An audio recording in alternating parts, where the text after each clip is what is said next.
Au cœur des Pyrénées ariégeoises, sur un piton rocheux culminant à plus de 1 000 mètres d'altitude, se dressent encore aujourd'hui les ruines de Montségur.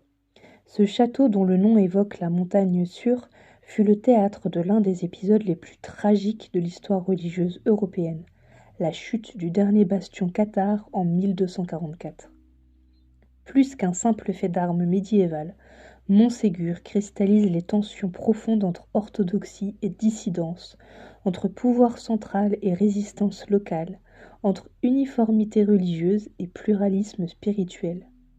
L'histoire de ce lieu emblématique révèle comment l'Église romaine et la monarchie française ont forgé leur unité au prix d'une violence inouïe contre leurs propres fidèles, transformant une croisade externe en guerre civile religieuse.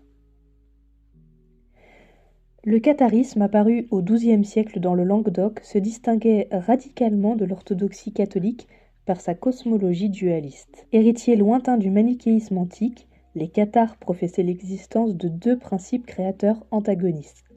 Un Dieu bon, créateur du monde spirituel, et un démiurge maléfique, responsable du monde matériel. Cette vision du cosmos impliquait une condamnation sans appel de la chair, de la procréation et par extension de toute l'organisation sociale médiévale fondée sur les liens de sang et la transmission héréditaire. Les parfaits ou bons hommes, élite spirituelle du mouvement, incarnaient cet idéal de pureté par leur renoncement total aux biens matériels, leur végétarisme strict et leur célibat absolu. Ils administraient le consolamentum, unique sacrement cathare qui purifiait l'âme de ses attaches terrestres et garantissait le salut. Ils administraient l'unique sacrement cathare qui purifiait l'âme de ses attaches terrestres et garantissait le salut. Cette simplicité rituelle contrastait violemment avec la complexité sacramentelle de l'Église romaine, dont les cathares rejetaient en bloc les 7 sacrements traditionnels, considérant le baptême des enfants comme inutile et l'Eucharistie comme une superstition. Plus subversive encore était leur critique radicale de l'institution ecclésiastique. Les cathares dénonçaient la richesse du clergé, sa compromission avec le pouvoir temporel et contestaient la validité de sa succession apostolique. Pour eux, l'Église romaine n'était que la synagogue de Satan, une institution corrompue qui avait trahi le message christique originel. Cette contestation frontale touchait au cœur du système théologico-politique médiéval où l'Église revendiquait non seulement l'autorité spirituelle, mais également une suprématie sur le pouvoir temporel. L'implantation du catharisme en Occitanie ne relève pas du hasard puisque cette région, carrefour entre les influences méditerranéennes et continentales, bénéficiait d'une prospérité économique remarquable au XIIe siècle. Les villes de Toulouse, Albi, Carcassonne ou Béziers constituaient des centres commerciaux dynamiques où une bourgeoisie urbaine émergente côtoyait une noblesse moins rigidement hiérarchisée qu'au nord de la Loire. Cette société, relativement ouverte, offrait un environnement propice à la circulation des idées hétérodoxes. La faiblesse relative du clergé séculier dans la région facilitait également l'expansion cathare. De nombreux prêtres locaux, mal formés et souvent peu respectés par leurs fidèles, ne pouvaient rivaliser avec l'exemplarité morale des parfaits cathares. Ces derniers, par leur mode de vie ascétique et leur connaissance approfondie des Écritures, conquirent rapidement l'admiration des populations, particulièrement dans les milieux artisanaux et commerçants des villes.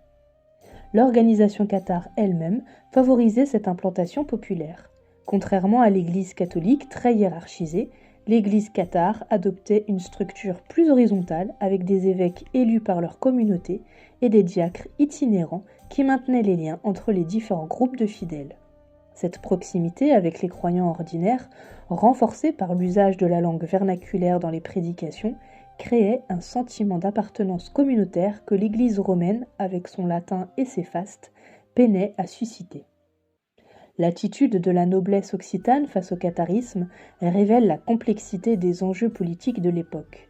Des maisons prestigieuses comme les comtes de Toulouse, les vicomtes de Béziers-Carcassonne ou les seigneurs de Foix manifestaient sinon une adhésion ouverte à l'hérésie, du moins une tolérance bienveillante qui inquiétait profondément Rome et Paris.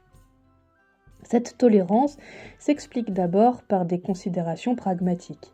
Les seigneurs occitans tiraient profit de la prospérité de leurs terres et les communautés cathares, par leur dynamisme économique et leur intégration sociale, contribuaient à cette richesse.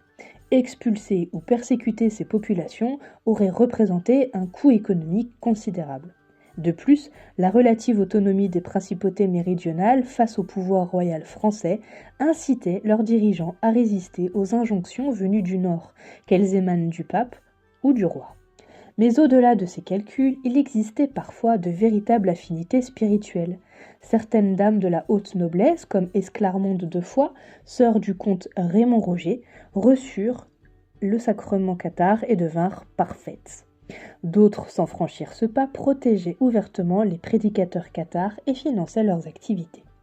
Cette protection aristocratique conférait au catharisme une légitimité sociale qui dépassait largement son audience populaire initiale.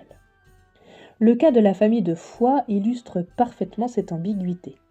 Raymond Roger de Foix, bien que demeurant officiellement catholique, refusa constamment de livrer les hérétiques de ses terres aux autorités ecclésiastiques.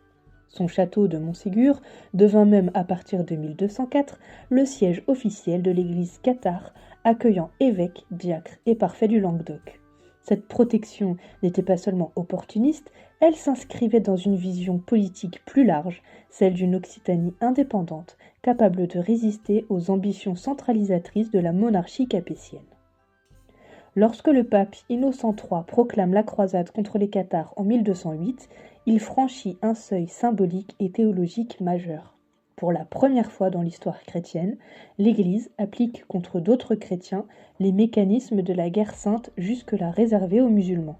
Cette décision révolutionnaire transforme la notion même de croisade, d'expédition militaire vers la Terre Sainte. Elle devient un instrument de politique intérieure, un moyen de réduire la dissidence religieuse par la violence armée. Le vocabulaire employé dans la bulle pontificale ne laisse aucune ambiguïté sur les intentions romaines. Les cathares sont qualifiés de peste, de serpents venimeux qu'il faut exterminer pour préserver la sainteté du corps mystique du Christ. Cette déshumanisation rhétorique prépare et justifie les massacres à venir. Plus subtile encore est l'attribution des mêmes privilèges spirituels aux croisés du Languedoc qu'à ceux de Palestine. Indulgence plénière, protection de leurs biens, suspension de leurs dettes, cette équivalence sacramentelle et la lutte contre l'islam et la guerre contre l'hérésie marquent un tournant dans l'ecclésiologie médiévale. La convocation de cette croisade intérieure révèle également les transformations profondes de la papauté au tournant du XIIIe siècle. Sous Innocent III, l'Église romaine achève sa mutation vers une monarchie absolue, revendiquant une plenitudo potestatis qui s'étend désormais explicitement au domaine temporel. La croisade albigeoise devient ainsi le laboratoire d'une nouvelle forme de théocratie où le pouvoir spirituel s'arroge le droit de déclencher des guerres civiles au nom de l'orthodoxie. Le 22 juillet 1209, l'armée croisée, dirigée par Arnaud Amaury, abbé de Cîteaux et légat pontifical, s'empare de Béziers après un siège de quelques heures seulement. Ce qui suit dépasse en horreur tout ce que l'époque avait connu en matière de violence religieuse. Selon les chroniques contemporaines, entre 15 et 20 000 habitants sont massacrés, sans distinction d'âge, de sexe ou même de confession religieuse. L'épisode le plus révélateur de cette tragédie reste la réponse attribuée à Arnaud Amaury lorsque ses soldats lui demandent comment distinguer les catholiques des hérétiques. « Tuez-les tous, Dieu reconnaîtra les siens ». Cette phrase, devenue emblématique de l'intolérance religieuse, illustre parfaitement la logique exterminatrice de la croisade. Elle révèle aussi comment la violence sacralisée peut conduire à l'effacement de toute considération humaine au profit d'une efficacité militaire prétendument divine. Le massacre de Béziers fonctionne comme un avertissement adressé à toutes les villes du Languedoc. Mais Béziers marque aussi le début d'une résistance acharnée qui va ensanglanter le Midi pendant 40 ans. En révélant la véritable nature de la croisade, le massacre radicalise les positions et transforme un conflit religieux en guerre de libération nationale occitane. Après la mort de Simon de Montfort en 1218 et le traité de Paris de 1229 qui rattache définitivement le Languedoc à la couronne française, la résistance cathare se reconcentre dans les châteaux pyrénéens. Parmi ceux-ci, Montségur occupe une position unique, tant géographique que symbolique. Perché sur son éperon rocheux, le site offre des défenses naturelles quasi imprenables, mais il constitue surtout, depuis 1204, le siège de l'évêché cathare d'Urazès et le refuge de l'élite spirituelle du mouvement. La communauté de Montségur, dirigée par le seigneur Raymond de Péreille et protégée par le redoutable Pierre-Roger de Mirepoix, réunit au début des années 1240 près de 500 personnes, parfaits, croyants, soldats, artisans et leurs familles. Cette micro-société reconstitue en altitude l'idéal cathare d'une communauté purifiée, organisée autour de la prière, du travail et de la contemplation. Les chroniques décrivent un lieu où régnait une atmosphère de recueillement intense, marquée par les jeûnes fréquents, les veillées de prière et les discussions théologiques entre parfaits. Mais Montségur n'est pas seulement un monastère-forteresse, c'est aussi un centre de résistance politique active, d'où partent les ordres pour les dernières actions armées contre l'occupant français.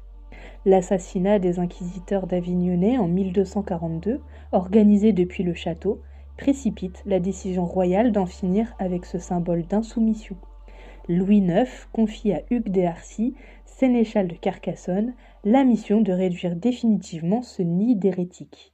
Le siège, commencé en mai 1243, s'éternise pendant près de 10 mois. Les défenseurs, commandés par Pierre-Roger de Mirepoix, résistent héroïquement aux assauts répétés.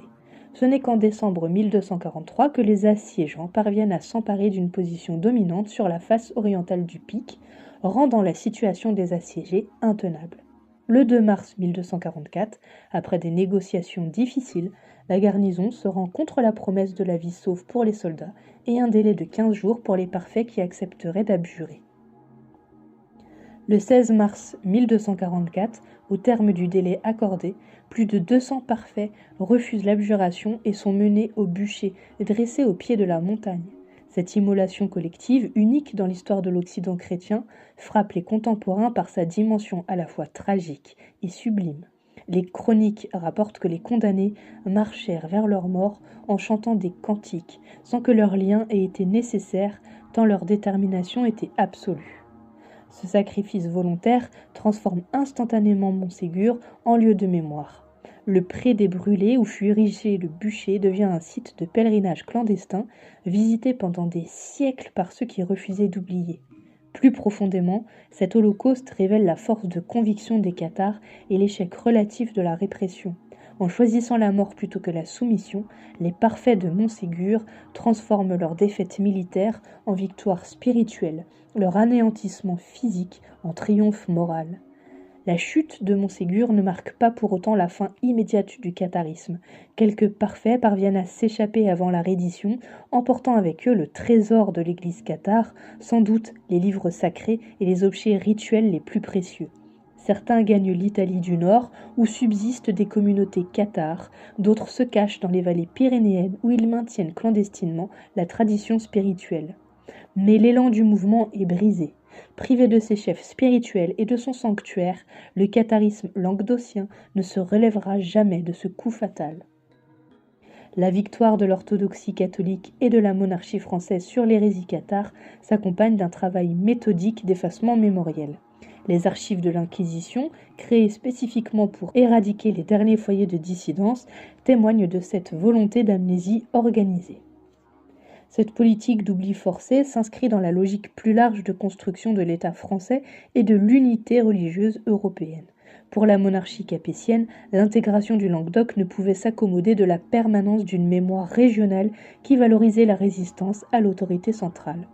Pour l'Église, la perpétuation du souvenir cathare risque d'inspirer de nouvelles hérésies et de remettre en question la légitimité de la répression passée. Les chroniques officielles de l'époque reflètent cette volonté d'occultation. La croisade albigeoise y est systématiquement présentée comme une guerre juste contre des hérétiques dangereux, jamais comme la conquête brutale d'une région prospère par des envahisseurs étrangers. Les massacres sont minimisés, les résistances délégitimées, les victimes déshumanisées. Cette réécriture de l'histoire, orchestrée par les clercs au service du pouvoir, façonne pour les siècles la mémoire collective française. Mais paradoxalement, cette censure contribue à sacraliser la mémoire cathare. En interdisant son expression publique, l'autorité la transforme en mémoire de résistance, transmise clandestinement dans les familles et les communautés locales. Les légendes se substituent à l'histoire, les mythes aux faits, créant un imaginaire cathare d'autant plus puissant qu'il reste interdit. Ce n'est qu'au XIXe siècle, dans le contexte du romantisme naissant et de la redécouverte du passé médiéval, que la mémoire cathare ressurgit dans l'espace public. Les premiers érudits qui s'intéressent à cette croisade oubliée sont souvent des républicains anticléricaux qui voient dans la croisade albigeoise un exemple précoce de l'obscurantisme religieux et du despotisme royal. Pour eux, les cathares deviennent rétrospectivement des précurseurs de la liberté de conscience et de la séparation des pouvoirs. Cette réappropriation politique de l'hérésie médiévale culmine avec les travaux de Napoléon Peyrat, pasteur protestant et historien dont l'histoire des Albigeois connaît un succès considérable. Parallèlement, le mouvement Félibrige et la Renaissance occitane s'emparent de cette mémoire pour légitimer leurs revendications culturelles et linguistiques. Cette instrumentation politique de la mémoire cathare révèle aussi combien l'histoire médiévale peut servir d'enjeu dans les débats contemporains sur l'identité nationale, la laïcité et le droit des minorités.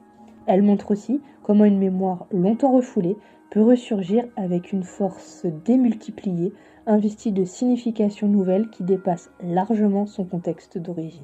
Aujourd'hui, Montségur est devenu l'un des sites touristiques les plus visités d'Ariège, attirant chaque année des dizaines de milliers de visiteurs venus du monde entier. Cette popularité témoigne de la persistance de la fascination exercée par l'histoire cathare, mais elle pose aussi la question de la patrimonialisation d'une mémoire tragique. Comment concilier l'exploitation touristique d'un site avec le respect dû aux victimes d'un génocide religieux ? L'histoire de Montségur et de la croisade albigeoise dépasse largement le cadre d'un épisode régional de l'histoire médiévale. Elle constitue un révélateur exceptionnel des tensions qui traversent la chrétienté occidentale au moment où celle-ci achève sa mutation vers la forme qu'elle conservera jusqu'au bouleversement de la Réforme. En ce sens, Montségur fonctionne comme un miroir sombre de l'unification religieuse de l'Europe, révélant le prix sanglant payé pour l'établissement de l'orthodoxie. La tragédie cathare illustre parfaitement les mécanismes par lesquels l'Église médiévale a construit son hégémonie spirituelle, non par la seule persuasion doctrinale, mais par l'élimination physique de la dissidence. Cette violence sacralisée, légitimée par l'invocation de l'unité de la foi, préfigure les guerres de religion qui ensanglanteront l'Europe au XVIe et XVIIe siècle. Montségur témoigne également de la force des résistances locales face aux entreprises d'uniformisation. Elle demeure ainsi, 8 siècles après sa chute, un lieu de mémoire essentiel pour comprendre les ambiguïtés de l'histoire européenne. Ni simple épisode d'intolérance religieuse, ni révolution démocratique avant la lettre, ni sanctuaire ésotérique, l'histoire cathare révèle toute la complexité des sociétés médiévales et l'actualité permanente des questions qu'elle soulève.